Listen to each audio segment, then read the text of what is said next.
पडेल ते. अच्छा, हे राधे फ्लूटचं दिलंय हे. आणि हे वाला जो ब्रेसलेट होता ना, हा वाला प्री गिफ्ट होता, जो मी आता मगाशी पण हातात बघितला असेल तुम्ही. आपण ह्याला ना अनपॅक करूया. एक मिनिट, अनकवर करू.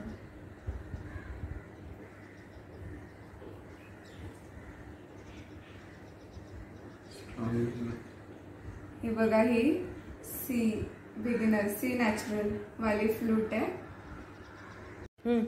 गिफ्ट आवडलं मला, थँक्स. नमस्ते, राणीदास मराठी रेसिपी तर्फे तुम्हाला रक्षाबंधनच्या व नारळी पौर्णिमेच्या हार्दिक शुभेच्छा. धन्यवाद.